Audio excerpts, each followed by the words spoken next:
Welcome back, Commanders, to Elite Dangerous, and I want to do a deep dive into this lovely evolving galaxy of ours. Today we're going to be taking a look at what's currently happened in the 2024 release schedule, but don't just log off and switch off there. We're also going to look at the major changes that we've already seen this year and hypothesize really on what's to come. There's going to be a little bit of speculation on my behalf really, but nothing that hasn't been released into the community and what people have been talking about. Probably best to get all things on the table. So buckle up, engage those frameshift drives, we're on our way.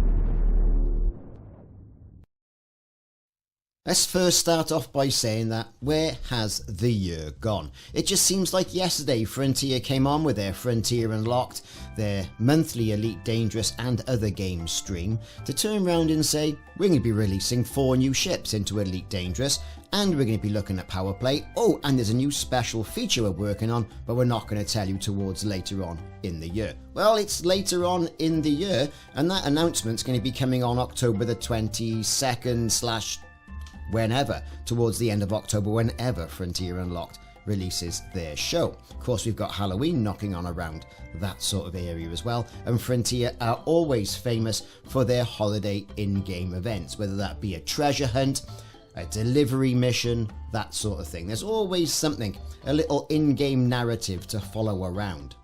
But I would be remiss to say that the new ships, I think, so far have been the highlight. For me, at least. The community wanted new ships. We've seen the Python Mark II, all about combat. We've seen the Type 8, all about trucking, and probably a pretty good miner as well. And now we're going to be seeing the Mandalay in for exploration. The question still remains, what's the new ship going to be? Is it going to be a Chieftain Mark II? Is it going to be a Type 11 Defender? Is it going to be a new cutter? Are we going to see that Anaconda Mark II? I'm edging my bets and just shouting out Mark II for all these ships, unless you've already realised this. Now, with the Mandalay due to be released on October the 22nd, as part of the Elite Dangerous Ascendancy update, we're also going to see a little bit of PowerPlay, but a little bit on that a little bit later on. So, but besides the ships, right? Besides the ships, let's talk about all those other features as well. Elite Dangerous continues to ramp up that Thargoid war, even though it would seem, that we've only got 2 Titans left really, and it's coming to an end. Will it ever end? I think Frontier are typically going to keep the Thargoid narrative running. Yes, they may be beaten back, perhaps into the coal sector, all the way down towards the bottom of the galaxy, where it's all permit locked, but I still think Thargoids are still going to be edging their bets, making incursions into human controlled space. I don't know, what do you think? Let me know in the comments about that. I would be really interested to see what you're thinking about that. I mean, we've seen these titanic battles, right, unveiling of the new Thargoid Titans, where we fly in, we can collect materials in the maelstrom, we can then get into the Titans with our nanite torpedoes, give them a good blasting, hit those heat vents, hit the core, and then Foxtrot Oscar out with your crew, earning loads of money, and also in-game arcs as well. And just being part of that Thargoid Titan effort has also given you in-game ship kits, albeit around a Thargoid theme, and I'm not really a fan of those, as you've seen on my streams, and the paint jobs, which I am a fan of as well. And you get a nice little decal to say, hey, I was there when and had a go at that Titan when it was destroyed. All good stuff, and that has remained the heart of the gameplay and the new gameplay experiences. We've seen the Spire sites come to the forefront as well, with a whole gameplay arc with Revenants and Banshees and Commanders poisoning the Spires and beating back the Thargoids out of systems. We've seen attacks on Jameson Memorial. Yes, the Pilots Federation home base. How very dare those Thargoids come out and attack us on home turf. I'm not entirely sure people would have defended Sol, the Earth, as vehemently as they defended the pilot system. And this might have had something to do with the fact that a lot of people have got a lot of ships stored in Jameson Memorial. Now there's a lot of commanders out there who are getting a little bit jaded, getting a little bit fed up of the Thargoid War. Well, not to worry then, I think perhaps just in time, PowerPlay version 2 is slated to be released, also on October the 22nd, as part of the Elite Dangerous Ascendancy update. And like I mentioned earlier on, we're also going to get the Mandalay, which is going to be the exploration ship. The aim here is to make PowerPlay a little bit more engaging and rewarding for players, without forcing them into activities they won't enjoy. And let's face it, the current version of PowerPlay is, well, you pledge yourself to let's face it, a vignette of a political leader. Let's say it's Aisling Duval, because you want to get their lovely prismatic shields. You pledge yourself, you forget about it for 3 to 4 weeks, you then go back in, you deliver some nondescript materials to a system, 750 tons of that, and then you gain access on the Thursday tick to that module. And then you move on to the next one and unlock those modules. Not exactly what you call blinding gameplay, and Frontier have actually realised this as well. So, like I say, the aim there is to make PowerPlay more engaging. One feature is that faction modules will now be unlockable by all players, regardless of their allegiance.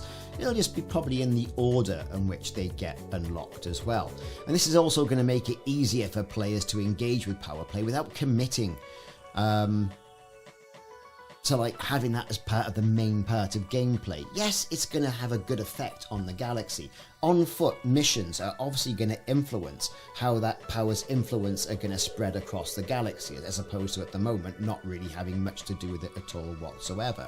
This is all really expected to give PowerPlay a more meaningful impact on the game's political landscape, potentially altering trade routes, war zones, mission availability.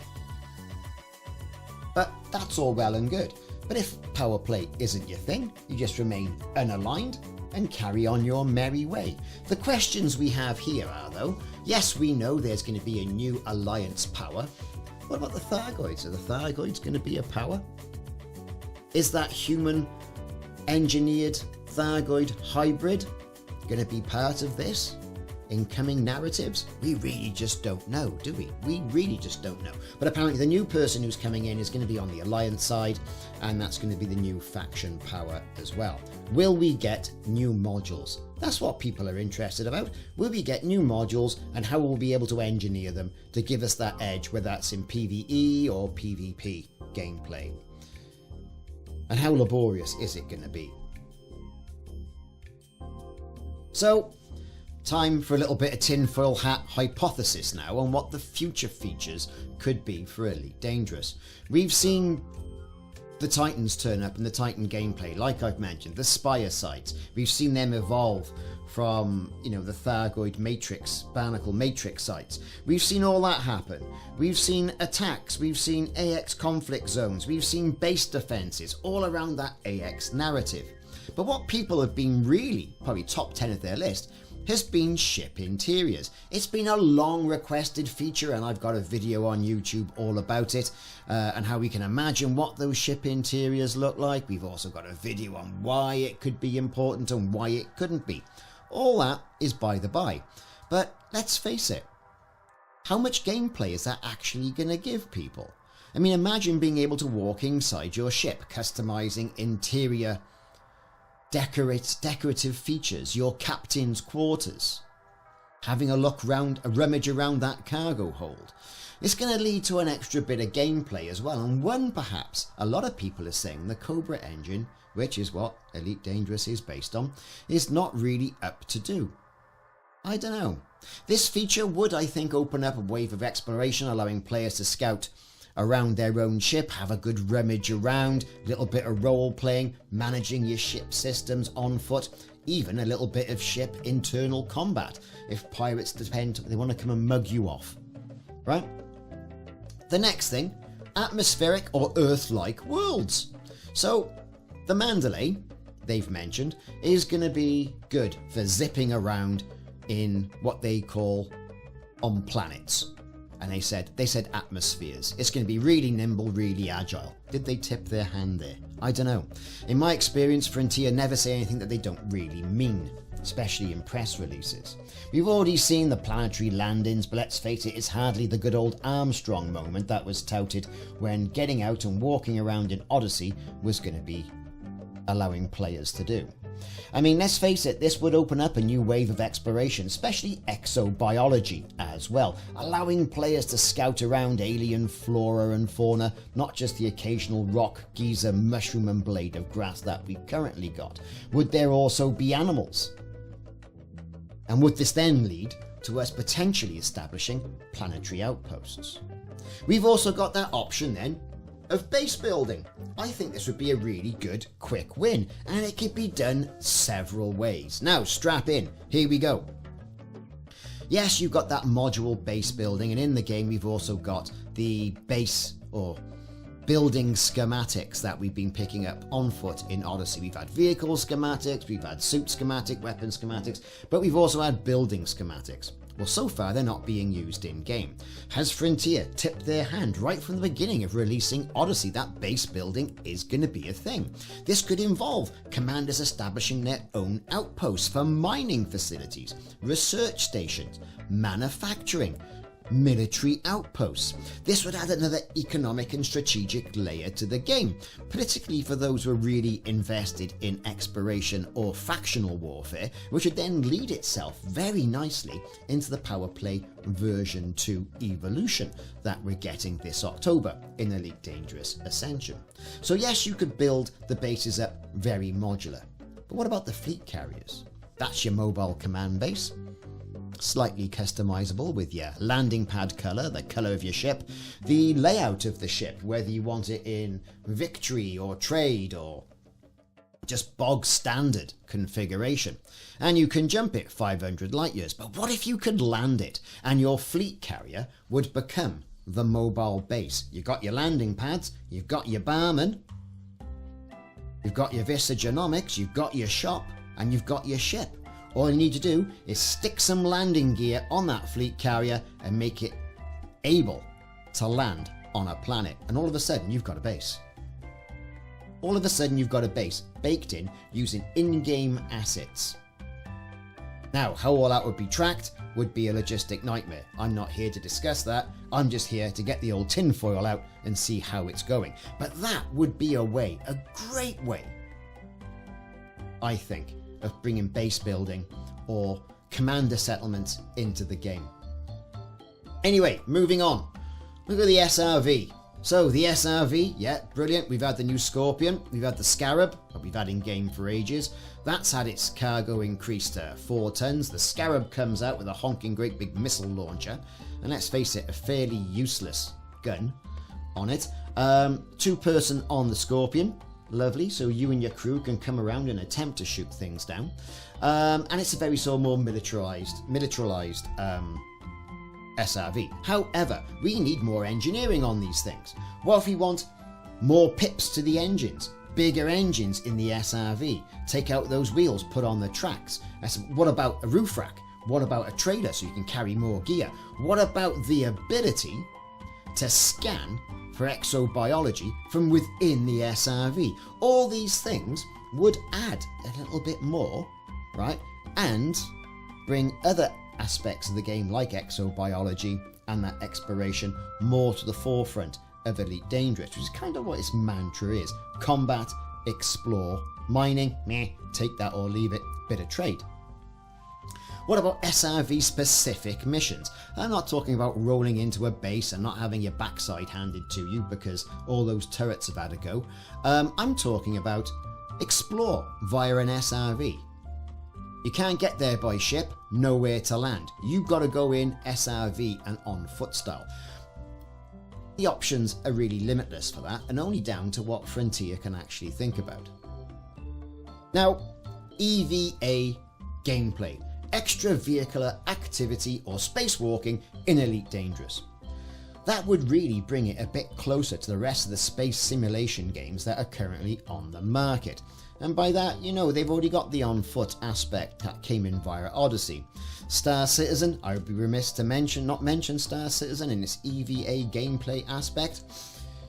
You know, it's an extra level of gameplay that we could have. This could tie into EVA ship repairs, boarding actions, even salvaging derelict ships or titans or stations, offering that gameplay loop of that station's been attacked, there's pirates in there, we're going to EVA to it because they've shut the landing pads off, we're going to get in there sneaky beaky, get the lasers out, zap them all away, bring that station back online for your desired faction, or even loot it yourself. This could be for outposts to start, but then hey, what about expanding the maps inside for stations?